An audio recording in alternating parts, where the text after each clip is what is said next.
আগে এসেছি, আমি ধান ভানবো। ভাবি, আমার বাড়িতে নতুন আত্মীয় আসবে, আমাকে আগে ধান ভানতে দাও না। মঞ্জিলা ভাবি, সবার বাড়িতেই কাজ আছে, বুঝতে পেরেছো? যে আগে এসেছে সেই আগে ধান ভানবে। এই তোরা এমন ঝগড়া করছিস কেন রে? সবাই মিলেমিশে কাজ কর না।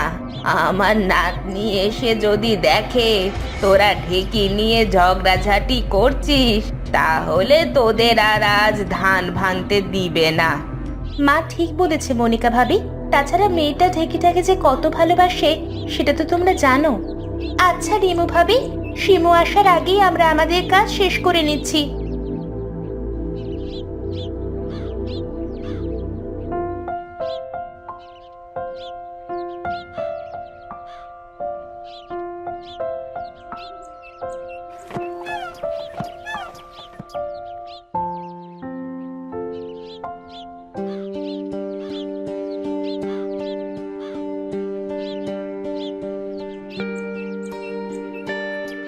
রিমু ভাবি, আমরা চলে যাচ্ছি, আমাদের কাজ শেষ। শিমু বাড়ি আসার আগে সবার ধান ভানা হয়ে গিয়েছে। ঠিক আছে ভাবি, তাহলে তোমরা যাও। তোমরা তো জানো মেয়েটা আমার এমন, কি করব বলো।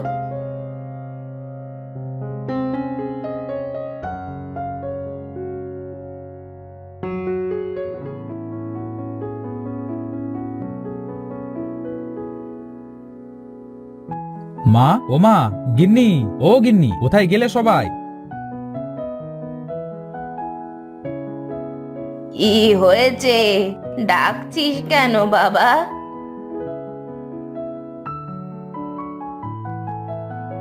ওগো, তুমি এইভাবে ডাকছো কেন? আরে মেয়েটা বলেছিল মুরগির মাংস খাবে, তাই আজ কিনে আনলাম। তা মেয়েটাকে তো দেখছি না। মেয়েটা কি কোনো সময় বাড়িতে থাকে? গেছে কোথাও খেলতে হয়তো। গিন্নি, মাংসটা আজ ভালোভাবে কষিয়ে রান্না করো তো, আমি মাঠে যাচ্ছি। আচ্ছা, তুমি মাঠে যাও, আমি মাংসটা রান্না করে রাখছি।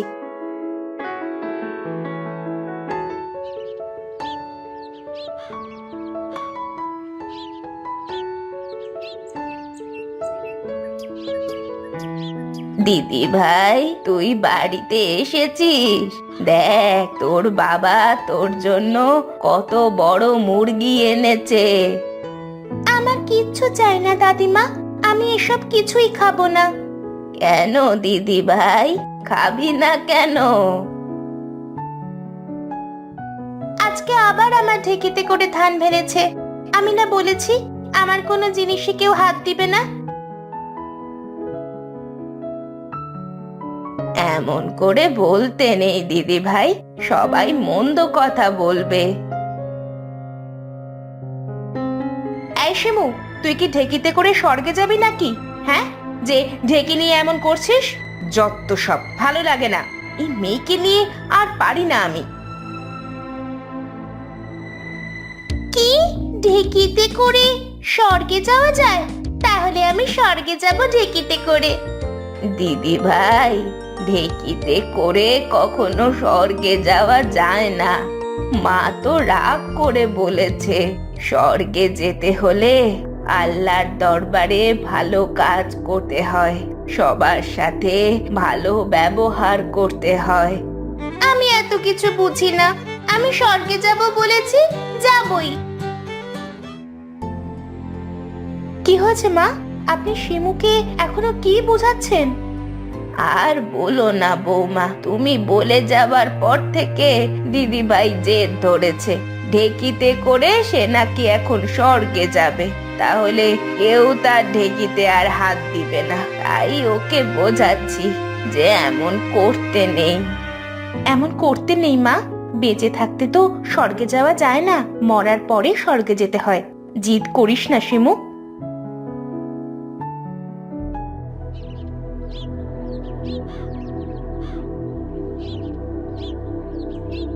আমি ঢেকির ওপর বসলাম, ঢেকিতে করেই আমি স্বর্গে যাব।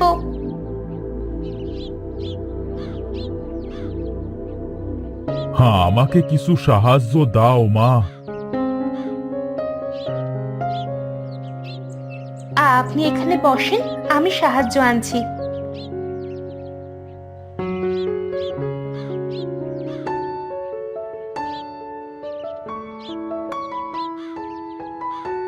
মারে এ আমাকে এতগুলা চাল দিলি যে?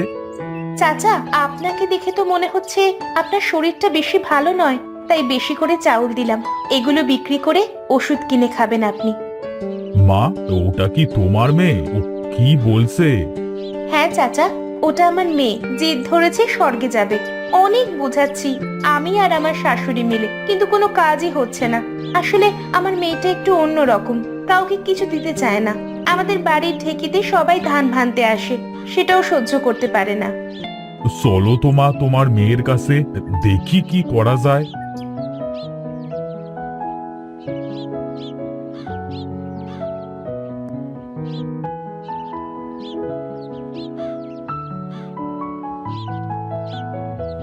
কি হয়েছে দিদি ভাই?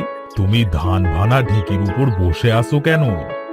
আমি স্বর্গে যাব, তাই বসে আছি। সেখানে যেতে হলে তো ভালো কাজ করতে হয়, আর মৃত্যুর পরে সারা স্বর্গে কি যাওয়া যায়?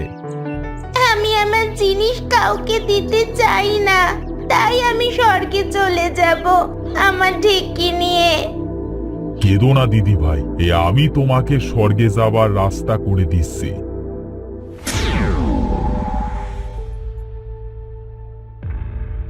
কে আপনি? আপনি সাধু বাবায় পরিণত হলেন কিভাবে? কে আপনি? ভূত? আমি ভূত নয়, আমাকে দেখে ভয় পাস না তোরা। আমি এক সাধু, শিমু দিদি ভাই। তুমি স্বর্গে যেতে চাও, তাই না? হ্যাঁ সাধু বাবা। তাহলে তুমি ঢেকির উপরই বসে থাকো। এই ধান ভানা ঢেকি হবে তোমার স্বর্গে যাবার ঢেকি। আমি তোমাকে একটা ফল দিব, সেটা তুমি খাবে।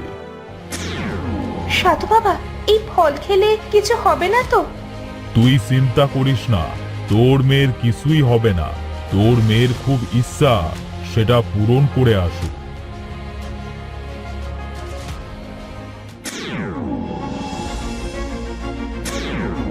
আরে, আমি ঢেকির ওপরেই তো বসে আছি, কিন্তু এটা আমি কোথায় আসলাম? চারিদিকটা কত সুন্দর। এটাই তাহলে স্বর্গ? মা যে বলল স্বর্গে যেতে হলে মরে যেতে হয়। আমি তোমাকে স্বর্গে এনে দিয়েছি, তুমি এবার আমার উপর থেকে নামো। তুমি কথা বলছো কি করে? ঢেকি কি কথা বলতে পারে?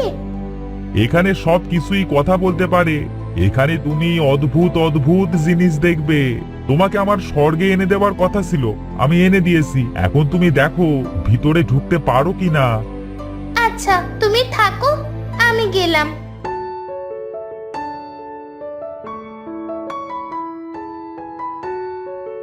আরে, ওই তো কত সুন্দর ফুল বাগান, ওখানেই যাই।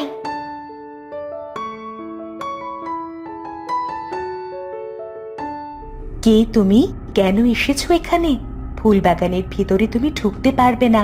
এই ফুল বাগানের ভিতরে ঢুকতে হলে দুনিয়াতে ভালো কাজ করতে হবে। ভালো কাজ করে যদি তুমি মৃত্যুবরণ করো, তাহলে এই ফুল বাগানে তুমি ঢুকতে পারবে, তাছাড়া নয়। তাহলে আমি এই ফুল বাগানের ভিতরে ঢুকতে পারবো না?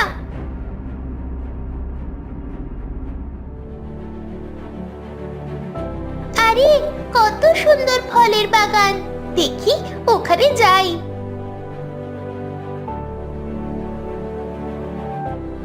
ফল বাগানের ভিতরে তুমি ঢুকতে পারবে না। এই ফল বাগানের ভিতরে ঢুকতে হলে দুনিয়াতে ভালো ভালো কাজ করতে হবে। ভালো কাজ করার পরে যদি তুমি মৃত্যুবরণ করো, তাহলে এই ফল বাগানে তুমি ঢুকতে পারবে আর ফল খেতে পারবে, তাছাড়া নয়।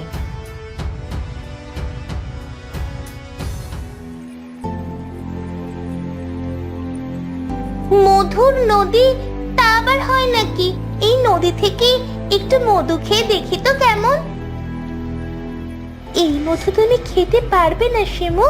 এই মধু খেতে হলে দুনিয়াতে ভালো কাজ করতে হবে, সকলের বিপদে পাশে থাকতে হবে, মনে কোনো হিংসা থাকা চলবে না, কারো সাথে খারাপ ব্যবহার করা যাবে না, আল্লাহর পথে চলতে হবে। এই সকল কাজ করার পরে যদি তুমি মৃত্যুবরণ করো, তাহলে এই মধু তুমি খেতে পারবে, তাছাড়া নয়।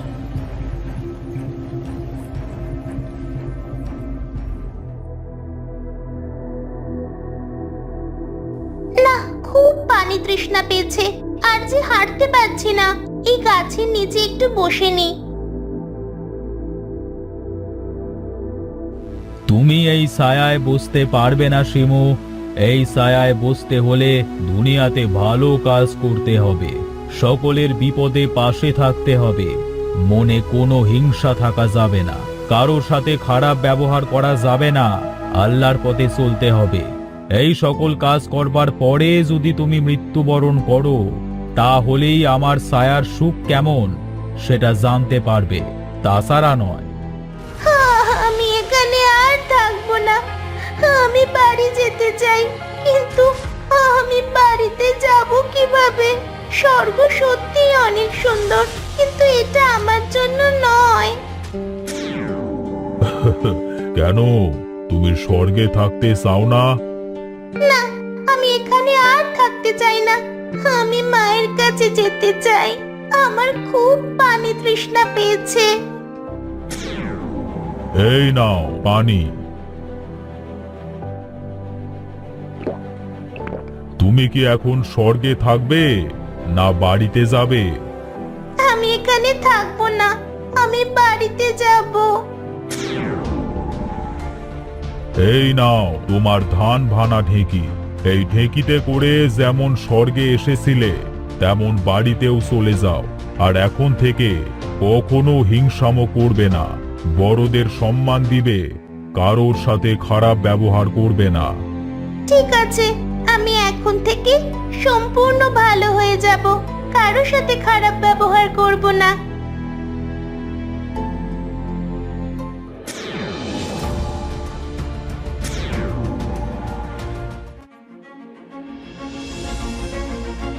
মা, মা, কোথায় তুমি? আমি এসেছি। কি হয়েছে মা? এভাবে চিৎকার করছিস কেন? মা, আমি ভয়ানক স্বপ্ন দেখেছি। কি স্বপ্ন দেখেছিস মা? মা, আমার ভুল হয়ে গিয়েছে। আমি আর কখনো কারোর সাথে খারাপ ব্যবহার করব না, কাউকে কষ্ট দিব না, প্রতিদিন নামাজ পড়ব,